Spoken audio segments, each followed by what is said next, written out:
Shalom tout le monde, merci de nous vous retrouver dans ce Beth Midrash virtuel, mon enseignateur en direct d'Israël. Et aujourd'hui, je vais vous parler de la paracha Kitetse, qui est une paracha particulière et qui tombe très bien en ce mois de Elul. Mais avant, donc, je vous fais une annonce. Une annonce, c'est que nous avons déjà, bientôt c'est la fin de l'été, la rentrée, etc. Donc, nous avons notre 28e groupe de guérison, Baruch Hashem, qui s'ouvre à partir du 6 septembre.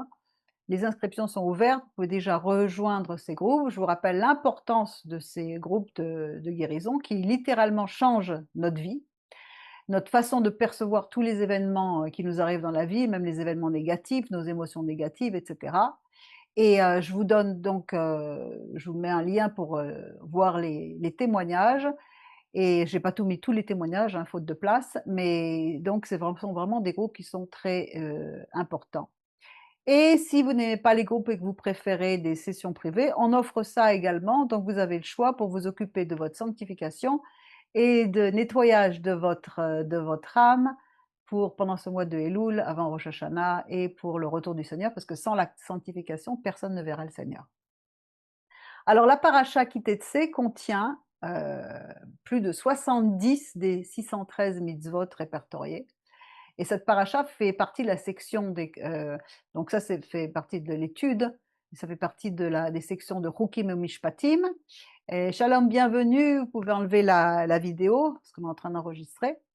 Et donc on a vu dans ces études également que le livre de Deutéronome se partage en deux parties, notamment la mitzvah, le commandement suprême d'aimer Dieu, chapitre 6 jusqu'au verset 11, et ensuite les Rukum et Mishpatim qui peuvent se résumer par le second commandement qui dit celui d'aimer son prochain comme soi-même. Donc j'essaie d'enlever la vidéo, ok, voilà. Et donc cette paracha de Kitetse diffère néanmoins des deux dernières parachutes qui étaient Ré et Shoftim, car celle-ci parlait d'établissement d'institutions religieuses et juridiques, ok, et en fait, pour le fonctionnement du peuple, alors que la paracha Ré, elle parlait du temple et des lois reliées au temple, des lois de Shemitah. Attendez une seconde, j'essaie d'enlever vos vidéos s'il vous plaît, merci. Là aussi, quelqu'un peut enlever la vidéo. Voilà, parfait, merci bien. Ça ne m'apparaît pas sur mon écran. Alors, donc la parashat Ré, elle, parlait du temple et des lois qui étaient reliées au temple, des lois de Shemitah, etc. La parashat Shoftim, elle, parlait des systèmes politiques, religieux, juridiques, alors que notre parasha, Kitetse, elle se focalise surtout sur les rapports personnels au sein du peuple, les rapports les uns avec les autres. Alors pourquoi cela? Parce que sans un travail sur soi, on ne peut avoir de bonnes relations avec l'autre. Il ne sert à rien de connaître toutes les lois de la Torah si on ne sait pas gérer ses rapports avec autrui. D'accord? Donc, d'ailleurs, on pourrait se demander pourquoi est-ce qu'il y a tant de mitzvot dans cette paracha qui semblent être souvent sans grand rapport les unes avec les autres, hein. Et en fait, le degré sod, secret, du niveau d'interprétation de la Torah, hein, je vous rappelle qu'il existe 4 niveaux d'interprétation de la Torah, dont le dernier c'est le sod, et c'est celui qui nous parle de la profondeur de l'âme et du travail de rédemption que le Messie a effectué et qui nous aide à faire notre tikkun. Donc ce degré sod, le 4e degré d'interprétation de la Torah, nous révèle que ces mitzvot sont tout en rapport avec nos combats intérieurs, c'est-à-dire qui sont ceux de notre âme. D'ailleurs, on dit que même les psaumes de David parlent surtout des combats de l'âme. Et comme par hasard, nous sommes entrés dans le mois de Elul, qui nous prépare aux fêtes d'automne avec Rosh Hashanah, Yom Kippourim, Sukkot. Et c'est le moment où on dit que Hachem est dans les champs et qu'il vient à notre rencontre pour nous aider dans notre chemin de sanctification. D'ailleurs, les lettres du mois Elul forment le verset Ani ledodi vedodili, je suis à mon bien-aimé est à moi. Donc il y a une rencontre propice en ce moment. C'est pour ça que cette paracha est toujours lue dans le mois de Elul. Et elle concerne justement le travail de notre âme. Donc, Kitetse, qu'est-ce que ça nous dit? Si le plus grand ennemi que nous ayons à combattre, Kitetse la milchama, si tu sors en guerre, hein, c'est écrit, Si le plus grand ennemi que nous ayons à combattre n'était pas toujours devant nous, mais parfois en nous. C'est la question. Et la paracha Kitetsé, elle commence par ces paroles. Lorsque tu sortiras pour combattre tes ennemis, et que Hachem, ton Dieu, il est écrit en français, les livrera entre tes mains. Mais en fait, c'est pas comme ça que c'est dit, mais on le verra tout à l'heure. Donc on imagine immédiatement un champ de bataille, des soldats, des ennemis extérieurs, enfin la guerre. Mais dans la tradition chassidique, il nous est dit que ces paroles, en fait, elles nous concernent, elles concernent l'intérieur de nous-mêmes. Parce qu'il existe un autre champ de bataille qui est le cœur de l'homme. Nos ennemis intérieurs, ça peut être la colère, la peur, la jalousie, l'orgueil, l'amertume, des tas de choses, le désir incontrôlé, ou alors ça va être des motivations qui sont impures, comme le besoin d'être reconnu systématiquement, le besoin d'avoir toujours raison. Tout ça, ça fait partie de notre kitetsé intérieur, quand tu sortiras, quand tu contre ton ennemi. Et Yeshua d'ailleurs nous ramène vers cette réalité lorsqu'il enseigne que c'est du cœur que sortent les mauvaises pensées et les comportements qui souillent l'homme. C'est écrit dans Marc 7,20. Il dit encore, ce qui sort de l'homme, c'est ce qui souille l'homme. Car c'est du dent, c'est du cœur des hommes que sortent les mauvaises pensées, les adultères, les impudicités, les meurtres, les vols, les cupidités, les méchancetés, la fraude, le dérèglement, le regard envieux, la calomnie, l'orgueil, la folie. Toutes ces choses mauvaises sortent du dedans et souillent l'homme. Ce ne sont pas des esprits qui nous attaquent, ça vient de notre cœur. Et à qui s'adressent ces versets? À ceux qui sont nés de nouveau dans la Brit Hadasha. Donc, ce qui veut dire que malgré tout ce qui est la rencontre avec le Seigneur, le roi à Kodesh, etc., on a toujours un combat à l'intérieur et ce combat commence avec nous-mêmes. Donc, regardons ce que dit la Torah. Elle dit quand tu sortiras entre ta guerre contre tes ennemis, al oivecha, c'est-à-dire que c'est écrit en pluriel. Mais elle poursuit en disant ou Netano, Hachem ton Dieu, le livrera entre tes mains. Il est écrit que tu vas sortir contre tes ennemis. En français, traduit, il les livrera. Non, c'est il le livrera entre tes mains. Donc on commence avec plusieurs ennemis et puis on passe au singulier. Spirituellement, ça peut suggérer que derrière nos nombreux combats se cache un combat fondamental, qui est en fait qui me gouverne. Qui va me gouverner? Qui me gouverne? C'est ma peur, ma colère, mon ego, mes blessures, mes désirs, ou bien c'est Hachem lui-même. Autrement dit, en fait, qui est assis sur le trône de mon monde intérieur? Et Paul décrit justement ce combat entre autres dans Romains 7, il dit « Je prends plaisir à la Torah de Dieu selon l'homme intérieur, mais je vois dans mes membres une autre loi qui combat contre la loi de mon intelligence. » Il veut servir Dieu, il aime la Torah. Et pourtant, il découvre en lui une autre force qui tire dans une direction opposée. Ce qui est bon, je le sais, n'habite pas en moi, c'est-à-dire dans ma chair. J'ai la volonté, mais je n'ai pas le pouvoir de faire le bien. Je ne fais pas le bien que je veux, je fais le mal que je ne veux pas. Et si je fais ce que je ne veux pas, c'est plus moi qui le fais, c'est le péché qui habite en moi. Donc je trouve donc en moi cette loi. Quand je veux faire le bien, le mal est attaché à moi. Quand je prends plaisir à la Torah de Dieu, le mal est attaché, quand je veux, non, j'ai loupé, quand je trouve en moi cette loi, quand je veux faire le bien, le mal est attaché à moi, car je prends plaisir à la Torah de Dieu selon l'homme intérieur, c'est-à-dire selon ma neshama, mais je vois dans mes membres une autre loi qui lutte contre la moi de mon entendement et qui me rend captif de la loi du péché qui est dans mes membres. Ça, c'est la nefesh, c'est le combat entre les deux. Et c'est une réalité entre la chair et l'esprit. C'est une réalité que nous connaissons tous. Je veux pardonner, mais quelque chose en moi veut conserver la colère. C'est une façon de me venger. Je veux faire confiance à Hachem, mais la peur revient tout le temps. Je veux aimer, mais mon ego veut toujours avoir raison. Alors je veux avancer, mais il y a une partie de moi qui résiste. Je sais que j'ai tort, mais je refuse de l'admettre. Alors heureusement, le fait qu'il y ait un combat ne signifie pas nécessairement que notre foi est morte. Le combat, il peut justement exister parce qu'une partie de nous-mêmes veut encore servir profondément Hachem. Mais nos clipotes, les écorces, les vêtements sales, nous en empêchent. Alors il vient pour nous aider, c'est pour ça qu'en ce moment dans le mois des Louls, il est dans le champ pour nous rencontrer, et il nous envoie toutes sortes d'épreuves pour nous faire avancer, comprendre, vouloir changer notre volonté profonde et nos désirs pas toujours en accord avec sa volonté. Et donc Paul écrit: «Marchez par l'esprit et vous n'accomplirez pas les désirs de la chair, car la chair a des désirs contraires à ceux de l'esprit». Je crois qu'il y a Déborah qui va rentrer. Et le mot important ici, c'est le mot désir. C'est-à-dire qu'en fait, désir ou volonté profonde. Le Baal HaSulam nous permet de descendre encore plus profondément. Il nous dit que la créature est caractérisée par le Ratson Lekabel, le désir de recevoir.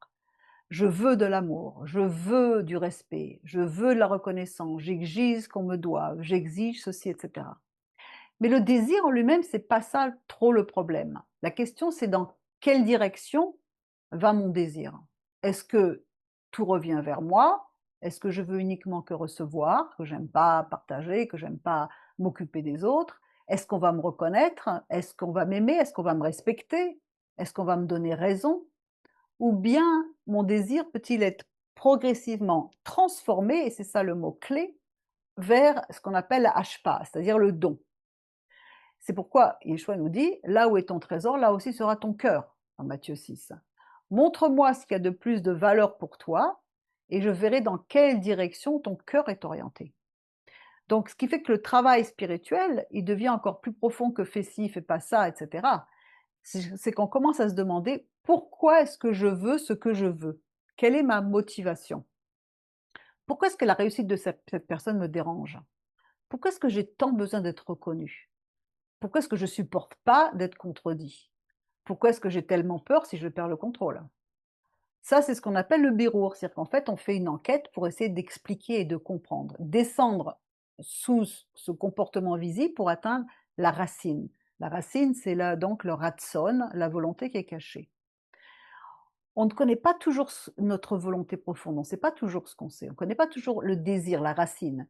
Mais c'est seulement en analysant nos pensées qu'on peut commencer à comprendre qu'il y a quelque chose qui nous anime et qui fait qu'on se comporte de cette façon-là.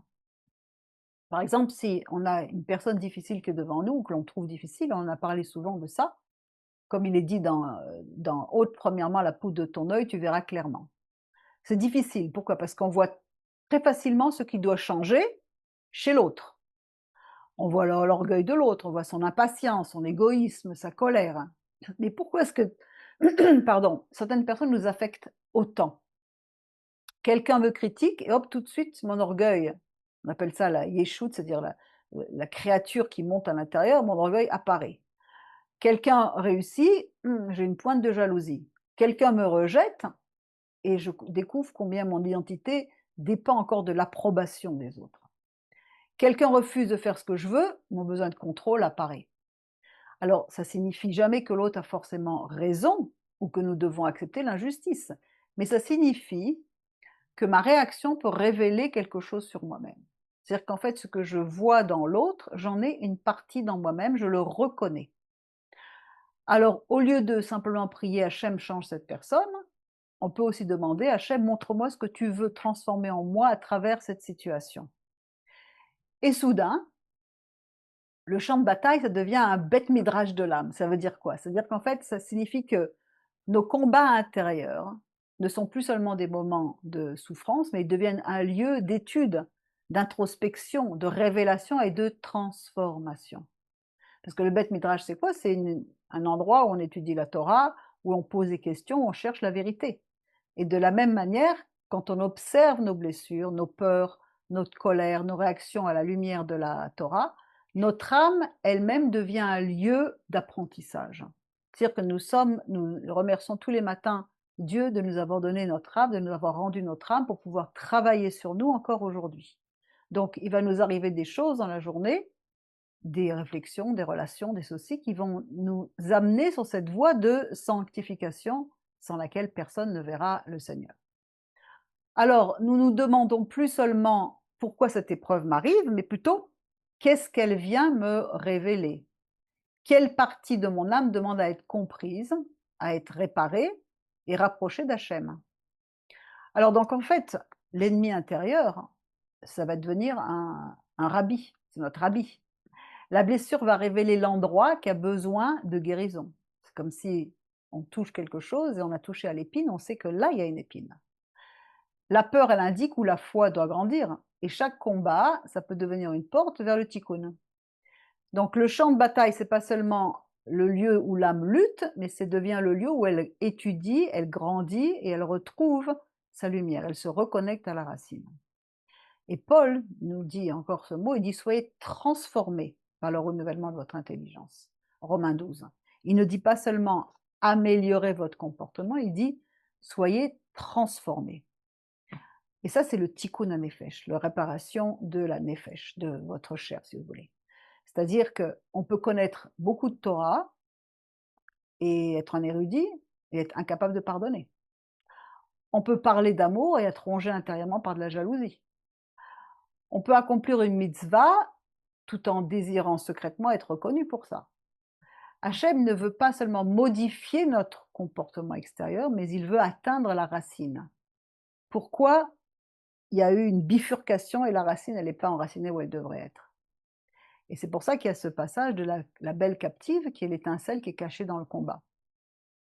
Le début de Kitetse nous dit de Eshet Yefat Toar, la belle captive, c'est quoi? Il y a donc cette histoire de femme qui est capturée. Donc il y a une source juive qui dit que dans la passion du soldat, il y a un désir prophétique d'amener les âmes qui sont destinées à rejoindre la maison d'Israël. La femme, dépouillée de la vanité de sa beauté, elle devait changer ses vêtements, couper les ongles, etc., etc. Elle faisait une introspection pendant X temps avant d'être épousée, et elle se voyait offrir justement le chemin de la maison d'Israël. Donc elle pouvait sincèrement se greffer à l'olivier d'Israël. Donc ça, c'était une des interprétations qui est magnifique d'ailleurs, hein. Mais le Or HaChaim nous propose une lecture spirituelle. Il dit quelque chose de précieux et de saint peut se retrouver comme prisonnier dans un domaine qui n'est pas saint. C'est ce qu'on appelle la clipa, l'écorce. C'est-à-dire que le guerrier entre en territoire ennemi et c'est précisément là qu'il découvre quelque chose de beau. Il y a une étincelle qui est cachée.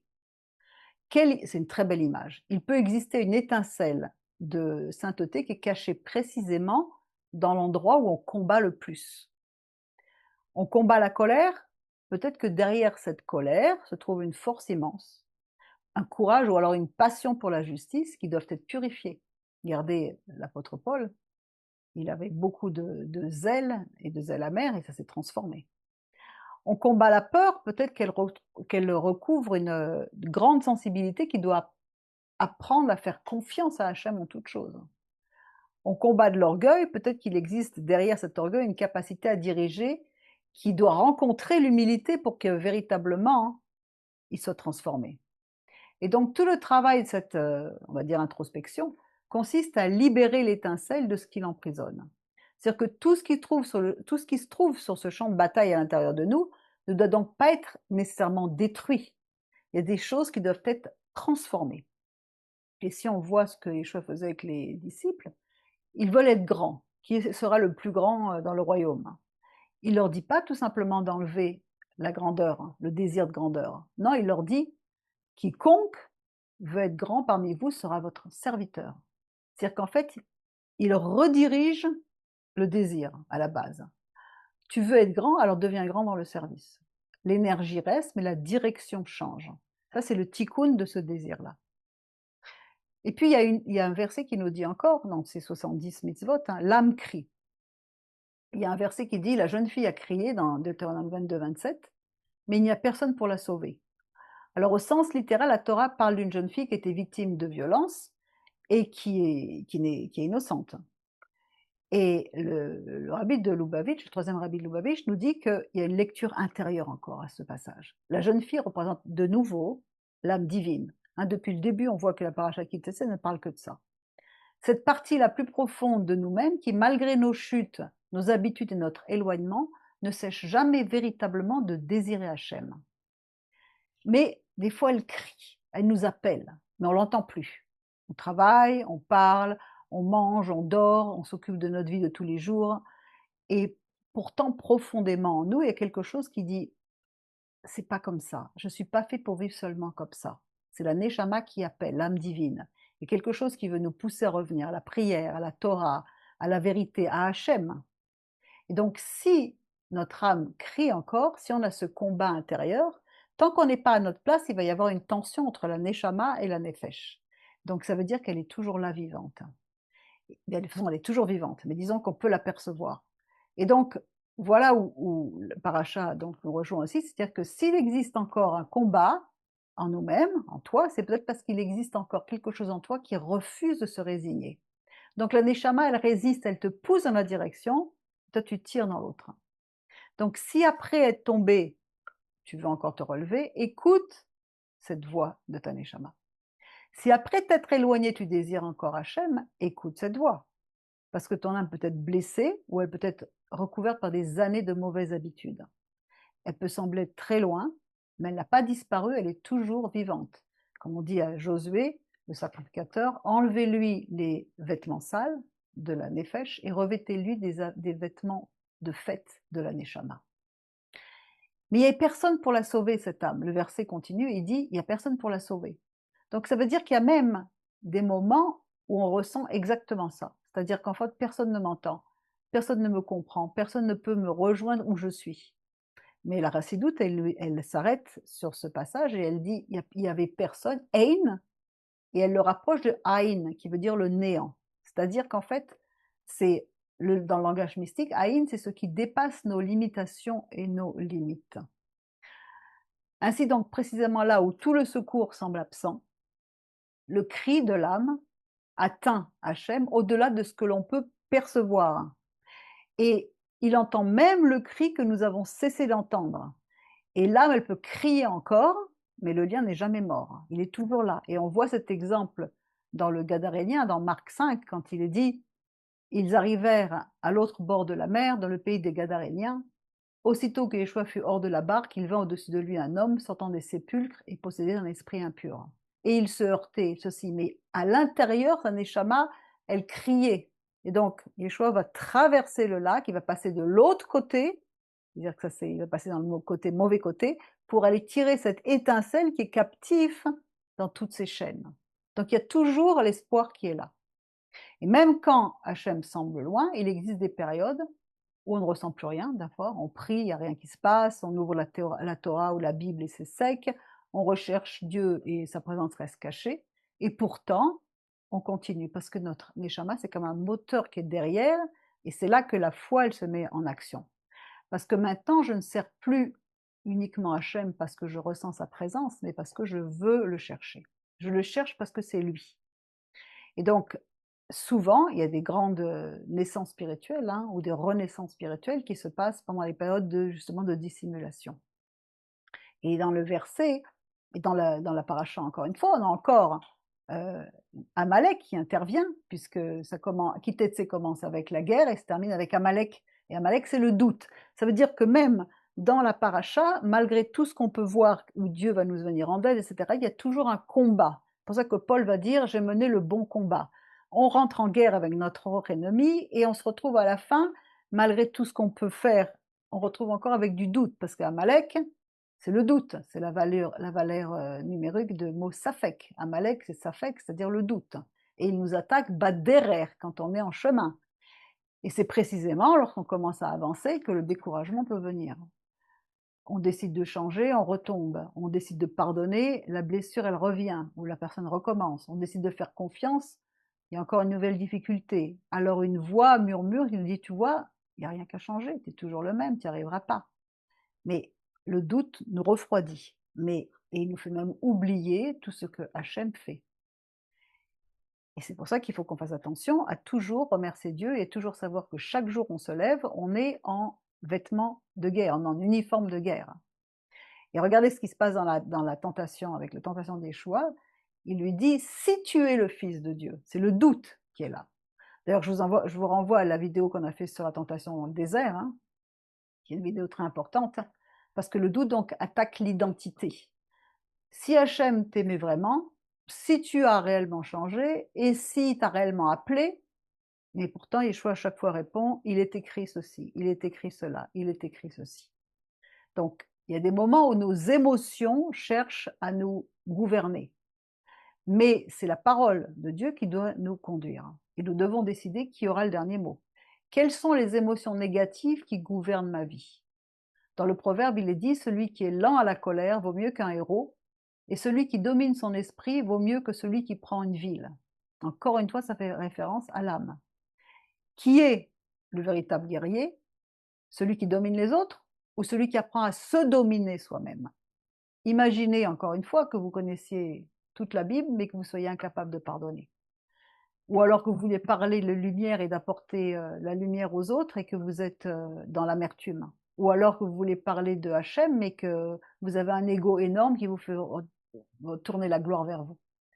Qu'est-ce qu'on a réellement conquis avec tout ça? Paul parle toujours du fruit de l'esprit qui dit amour, joie, paix, patience, bonté, bienveillance, fidélité, douceur, maîtrise de soi dans Galates.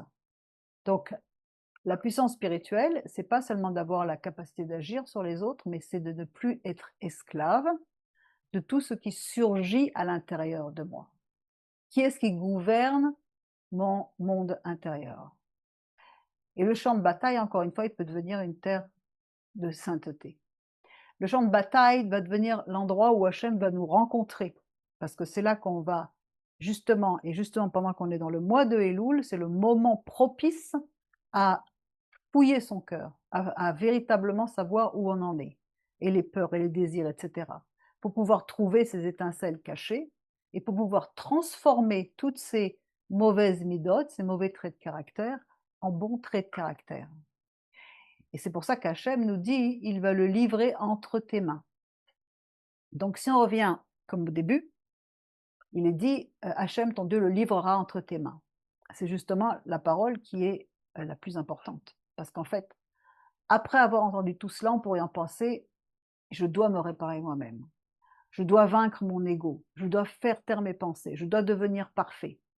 Mais la Torah, elle ne dit pas ça. Elle dit, Hachem le livrera entre tes mains. Tu rentres dans le combat, mais tu rentres pas seul. Et Paul exprime ceci quand il dit dans Philippiens 2,13, il dit, c'est Dieu qui produit en nous le vouloir et le faire selon son bon plaisir. C'est-à-dire que même notre volonté de changer, elle a besoin de Dieu. Il y a un passage magnifique, encore dans toujours cette paracha. Je n'ai pas cité les 70, bien entendu, mais vous voyez la trame.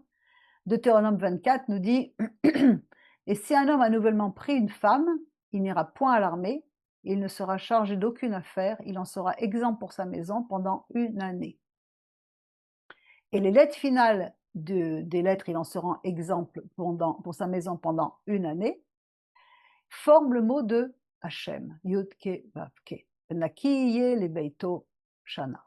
Ça forme le nom de Yud-Ke Vav-Ke. C'est-à-dire qu'en fait, le Seigneur a besoin d'une épouse propre, fidèle, sans tache. Mais c'est lui qui est venu pour nous qui vient et qui nous lave et nous purifie par les eaux de sa parole, qui est la Torah. Parce que dans 2 Corinthiens, il est dit, car je suis jaloux à votre égard de la jalousie de Dieu, je vous ai fiancé un seul mari pour vous présenter au Messie comme une vierge chaste. Donc c'est sa volonté de nous préparer. Donc nous ne sommes pas seuls dans ce combat. Nous pouvons avoir des combats, mais ces combats ne sont là que pour nous faire grandir, pas pour nous écraser. Mais encore faut-il avoir le désir de faire face à tous ces combats. Ce combat, il y en a plusieurs. Il y a plusieurs ennemis qui sont en nous, mais Dieu va le livrer entre nos mains. Donc, qu'est-ce que c'est que notre kitetsé à nous? On doit se poser cette question pendant le mois de Elul. Quel est mon véritable combat? Avec quoi je lutte? Est-ce que je suis souvent coléreux? Est-ce que j'ai souvent peur? Est-ce que j'ai beaucoup d'angoisse? Est-ce que je suis susceptible? Est-ce que j'ai des blessures? Est-ce que j'ai des mauvaises habitudes? Est-ce que j'ai un besoin de contrôler? Et la liste est sans fin. Mais qu'on ne s'y trompe pas, nous avons plusieurs d'entre nous, souvent on avait tous la même batterie d'émotions négatives. Mais il y en a qui sont dominantes, donc il faut chercher quelle est celle qui est dominante. Et donc ensuite, il faut demander si Hachem, qu'est-ce que mon âme essaie de me dire à travers ce combat? Il ne faut pas dire qui c'est qui m'a blessé, il ne faut pas regarder ce que l'autre nous fait, mais il faut regarder qu'est-ce que cette blessure révèle en moi. Comment est-ce que je le vois? Il ne faut pas dire pourquoi est-ce que cette personne elle est si difficile, il faut lui dire qu'est-ce que tu veux transformer en moi? Comment est-ce que je peux changer ma façon de voir cette personne? Parce que la plus grande victoire ne sera pas que toutes les personnes difficiles disparaissent autour de nous. C'est impossible, ça ne pourra jamais se faire. Mais c'est que peut-être que le miracle sera que cette personne reste, mais qu'elle ne contrôle plus le monde intérieur, ton monde intérieur. Qu'est-ce que c'est qui va gouverner mon monde intérieur? Est-ce que c'est ma perception de ces difficultés, de ces personnes, ou est-ce que c'est la parole de Hachem qui est en moi et qui me renouvelle? Donc on a peut-être déjà cessé d'entendre le cri de notre âme. Peut-être qu'on est dans une situation difficile en ce moment. Mais lui, Hachem n'a jamais cessé de l'entendre. Elle est toujours là, comme celle du Gadarénien, qui était de l'autre côté, et qui se meurtrissait avec des pierres, et qui vivait une vie d'enfer. Mais il n'empêche que sa Neshama à l'intérieur, elle criait, elle appelait. Alors dans ce mois des loups, c'est justement, il faut écouter cette voix. C'est le moment. On nous dit que le roi est descendu dans le champ pour venir à notre rencontre. C'est un moment propice. Il y a des mois dans le calendrier et des époques dans l'année où il y a des moments propices où Dieu nous écoute. Et là, il nous écoute véritablement. Il vient même nous aider à écouter. Alors, il faut lui dire, je veux revenir. Je veux essayer. Je veux combattre ce que j'ai. Parce que tant que mon âme désire, rien n'est perdu. Rien n'est perdu parce qu'il est toujours là. Donc si nous sommes dans ce cas-là, nous devons lui dire je veux revenir et il faut lui répondre. La teshuva a déjà commencé. À partir du moment où on fait un pas vers Dieu, le Talmud nous dit il en fait 10 vers nous. Et souvenez-vous, c'est que la plus grande ville que tu auras peut-être à conquérir dans toute ta vie, c'est toi-même. C'est nous le champ de bataille. Mais on ne va pas la conquérir seul. Nous avons l'Éternel des armées qui est avec moi. Et il le livrera entre nos mains. C'est une promesse. Donc, si c'est une promesse, il faut qu'on y aille avec confiance. Et dans le mois des Louls, en ce moment, il faut rendre tout ce qui a été perdu. Il y a donc encore une mitzvah qui apparaît dans cette paracha, qui est de restituer ce qui a été perdu. Tu ramèneras dans le Deutéronome 22.1. Mais il faut comprendre encore une fois ce que ça veut dire. Ramène ce qui a été perdu. C'est peut-être pas forcément un objet. Peut-être que tu as perdu ta joie, ou ta paix, ou ta confiance, ton désir de prier, ton premier amour. Quelque chose de la personne que tu es appelé à devenir. Alors la Torah, elle dit ramène-le. Et ça, c'est le mystère de la tchouva. Teshuva, parce que sa racine chou, ça veut dire revenir. Donc la teshuva, c'est pas simplement se sentir coupable et demander pardon, mais c'est revenir à la maison. Il nous appelle à rentrer à la maison. Et justement pour la préparation de ces fêtes d'automne avec Rosh Hashanah. Et Rosh Hashanah va dévoiler qui nous sommes. C'est pour ça qu'on arrive en blanc, parce qu'on va comprendre qu'à l'intérieur, on a des étincelles à rattraper. Donc on est ces étincelles, on est notre Neshama. Et une fois qu'on a compris qui on était, après, on peut passer à Yom Kippourim et demander pardon de ce que nous n'avons pas fait pour révéler cette belle Neshama. Mais au départ, alors ça devrait être le contraire, on devrait demander pardon et faire Rosh Hashanah après Yom Kippourim. Non, on fait déjà Rosh Hashanah. Déjà Rosh Hashanah, on est habillé en blanc parce qu'on est notre Neshama qui se présente devant le roi et qui sait qu'on va être jugé favorablement. Et si on a eu des choses qu'on a faites, à Yom Kippourim, on pourra demander pardon de ne pas être celui ou celle qu'il a prévu que l'on devienne. Et donc, Yeshua nous donne aussi encore une image magnifique dans Luc 15 avec le fils qui s'était éloigné, le fils prodigue, il est descendu très bas, mais quelque chose se réveille en lui. Et il dit, je me lèverai et j'irai vers mon Père. Et voilà la Teshuvah. Je me lèverai, je reviendrai, j'irai vers le Père. Et qu'est-ce que ça déclenche? Le Père court à sa rencontre avec des cadeaux. Ce qui était perdu revient vers sa source.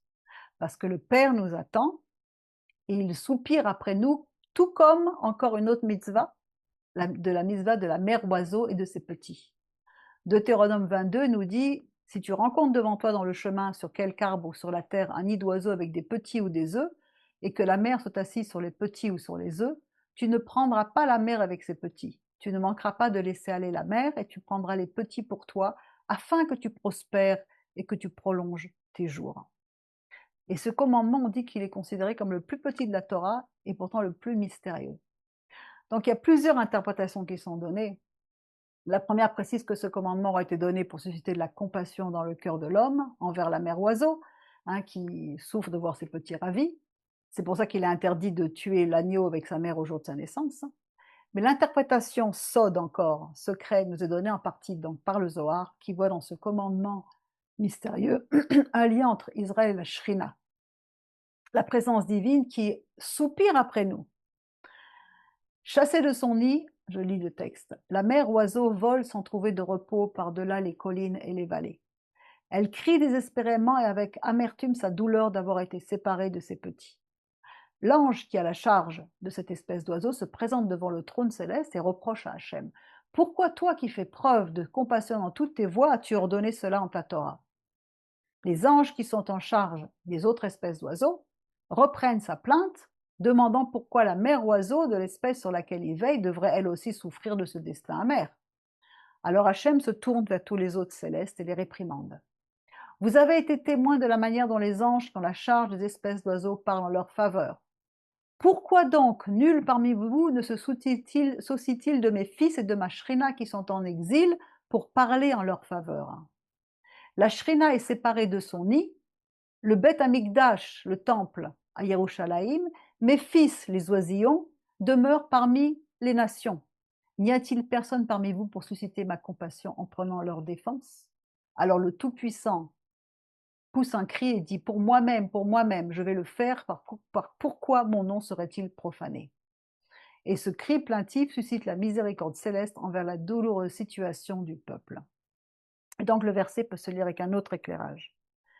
Si tu rencontres devant toi subitement, c'est-à-dire que l'exil est envoyé subitement, et ça peut être pour Israël ou ça peut être l'exil dans notre âme. Dans le chemin ça représente l'exil, l'errance de l'exilé. Sur quelque arbre ou sur la terre un nid d'oiseau, c'est-à-dire que la position des enfants d'Israël soit haute sur un arbre ou basse sur la terre, il est toujours en danger, en exil. Avec des petits ou des œufs et que la mère soit assise sur les petits ou sur les œufs. La mère, la Shrina, repose sur ses enfants en exil. Elle est là, elle est avec nous dans chaque étape, même avec le gadarénien qui est enfermé dans toutes ses clipotes, elle est là. Tu ne prendras pas la mère avec les petits, nul ne peut poser la main sur la Shrina. Tu ne manqueras pas de laisser aller la mère. L'étude de la Torah fait revenir la Shrina de l'exil. Elle s'élèvera au ciel, entraînera la venue du Messie qui restaurera la gloire de l'Éternel. Et tu prendras les petits pour toi, d'une façon cachère, selon les règles de la Torah, qui lui assureront de ne pas périr dans son exil, afin que tu prospères et que tu prolonges tes jours. Ainsi tu prospéreras. Chaque acte relié à ce commandement possède des répercussions sur l'histoire d'Israël, le plan de rédemption et sur notre processus de sanctification. Ce commandement qui est un tout petit commandement, il s'avère en fait être le moyen de démontrer sa foi et sa confiance envers le Tout-Puissant. Et cette démonstration de foi, elle aboutit sur le commandement qui suit de construire une maison neuve, qui est le prochain commandement, qui est une allusion au temple. Donc on peut voir, et ça peut être, nous construisons, nous devenons les pierres vivantes.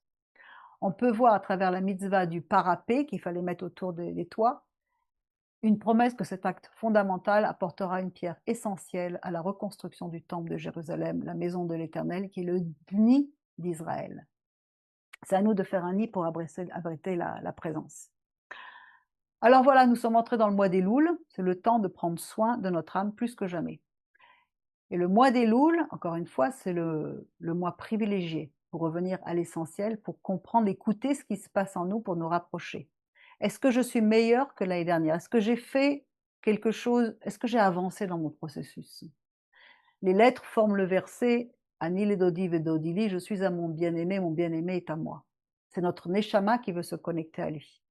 Et c'est le moment de déposer nos blessures, ce qui alourdit notre cœur, afin de préparer notre âme à ce renouvellement.